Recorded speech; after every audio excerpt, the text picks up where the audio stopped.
the Rams' Matthew Stafford might have had the biggest win of his career last night, when you think about it.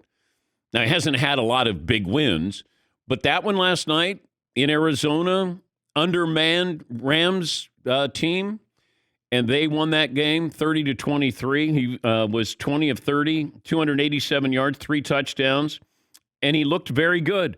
But, L.A. had lost 3 of its last 4 before that win last night. And we're still not sure about Matthew Stafford. I said at the beginning of the year, if I was a betting man and I was taking some long odds, I would bet on Matthew Stafford to be MVP. He's not up there in the MVP race. Kyler Murray probably shouldn't be up there in the MVP race. But, the NFL is week to week. That's why when you hear, who's the MVP in September?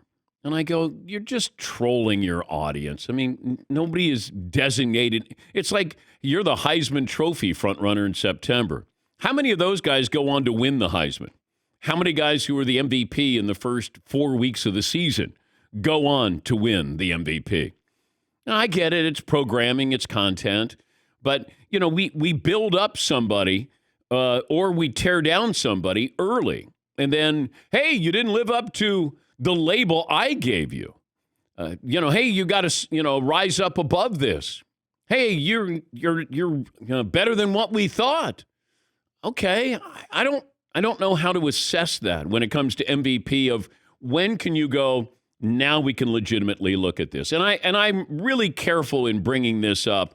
I bring it up occasionally. Like I said, last week, Tom Brady might be the leading candidate for the MVP because there's nobody else who's consistent enough. And I didn't think Brady was great in that game this weekend. But if you look at his numbers, and he threw a touchdown pass in overtime. I didn't think he looked good in the second half. Bruce Arians, his coach, is going to join us in an hour from now. But Brady's probably going to be your MVP. Aaron Rodgers, can he be the MVP after what happened with his team and he missed the Kansas City game? That's going to be held against him. Who else is your MVP candidate? Remember Dak Prescott a couple of weeks ago? Well, Dak Prescott didn't play well against Washington. Kyler Murray didn't play well last night. One of their bigger wins, Colt McCoy was the quarterback against San Francisco. Josh Allen, he's not an MVP candidate, is he?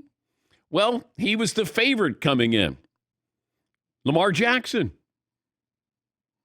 Who is up there for the MVP? Now, with a month to go, I think it's fair to kind of assess or survey the field. And it's Tom Brady. But that's probably because there's no other competition there. The Rams got a big win last night. But there's a good chance that these two teams could meet again. And everybody is vying for home field advantage, that number 1 seed. And that was one of those games Arizona should have won.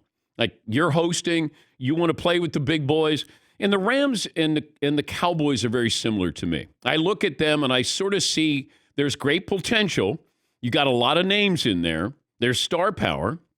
But can you be consistent? 4 quarters, can you be consistent week in and week out? I have a little bit more confidence in Dallas because of the consistency part of this, but the Rams do have that star power. Aaron Donald was wonderful last night. They didn't have Jalen Ramsey. If Von Miller gets his legs underneath him the final 4 weeks of the season, Cooper Kupp has been incredible. Record-setting. But he's been injury-prone. Stafford, in a big moment, is he the guy where you go, game's on the line, can you lead us down and score a touchdown? And I don't know. Dak Prescott with the Cowboys, you got 2 really good defensive players. You got a lot of offensive weapons. But can you trust them in a big moment that they're going to, play big? That's why you still, by default, you're relying on Aaron Rodgers and Tom Brady in the NFC because they've done this before. And that's why in the AFC, it's Patrick Mahomes. It comes back to, can you do it when you need to do it? And these other players, these other quarterbacks, these other teams haven't been consistent enough. Now, do we have somebody who emerges? Does somebody surprise us? Yeah, maybe. But when the game's on the line and you say I can have Aaron Rodgers, Tom Brady, or Patrick Mahomes, or anybody else, I would take Russell Wilson, but his team is not going to be in the playoff picture. But that's it right now. That's it. Short list.